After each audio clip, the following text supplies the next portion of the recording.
Welcome to episode 6, where we'll talk about AI training versus AI inference.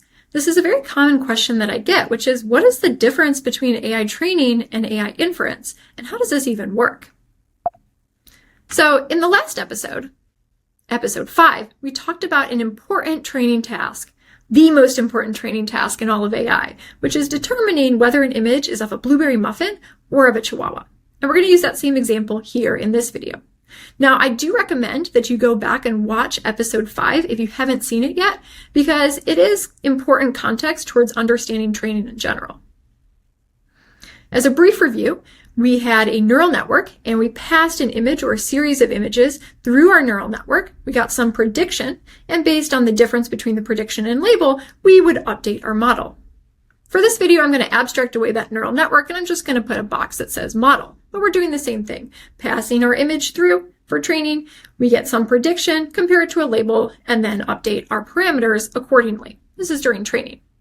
Now, this is what we talked about so far. What actually happens during training is we do this for many images. So we run lots of images or batches of images through our model, and then we update this many times. So this takes a lot of time. Once training is complete, we go through a validation process. And a validation process is where we take data that's not included on our training data, and we try out different model architectures, or we try out different types of models. And so we use this validation to be able to actually evaluate our model and test our model and see how good it is across these different architectures. And then we actually test our model. So we lock down our model. We say, okay, this is the model that we're going to use. We train that one model that we're going to use. And then we test our model on completely held out data. So this is data that the model has never seen before, and not in training and not in validation. And so this test data allows us to get a prediction. We know the actual label from this test data, and we're able to say what is the accuracy of this particular AI model. So this is testing. So all of this happens during that training and testing phase. This takes a very long time and a lot of development resources.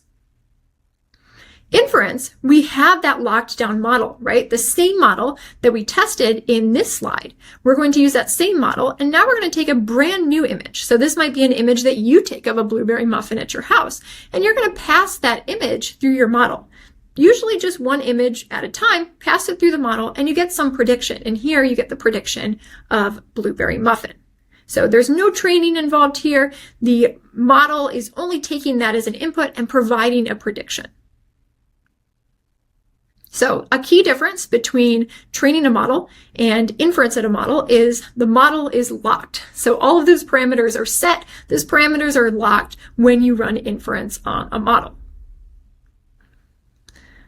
It's important to note here, because this is a common misconception, that when you are chatting with a particular chatbot, I call it chat AI to be generic, when you put in information into a chat AI, it's not being used to train chat AI immediately.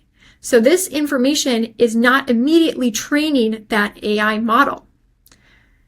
Chat AI only gets trained on this data every approximately 2 to 6 months. So it takes a really long time, several months, just to train the model, because it's on so much data and there's so many parameters. And so this data is not being updated in real time. So you might be asking, well, why does it remember my preferences then? And it's just saving history in a database and pulling that in as part of your prompt. And we're going to talk more about prompting in a later video, and you'll get more context into how this actually works. All right, so that was training versus inference for AI models. Our next episode is going to be around probability. It's probably time to talk about probability at this point in the episode series, so stick around for that next video.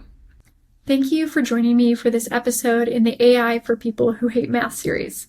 This is an unscripted series that is inspired by my conversations with people who feel like they can't conceptually understand AI because it's just too much math. And it usually is. Most AI classes, tutorials, and videos are full of math. The AI classes that I teach as a professor have math on nearly every slide. I wanted to challenge this assumption that AI could only be conceptualized by people with strong math backgrounds. Especially as AI permeates our daily lives, I think it's important that everyone understands the technology, at least conceptually. Because without it, we're putting a lot of trust into systems we don't understand. Feel free to let me know in the comments if there are topics that you want to see covered. The initial launch is 20 episodes, and I am excited to see what you think.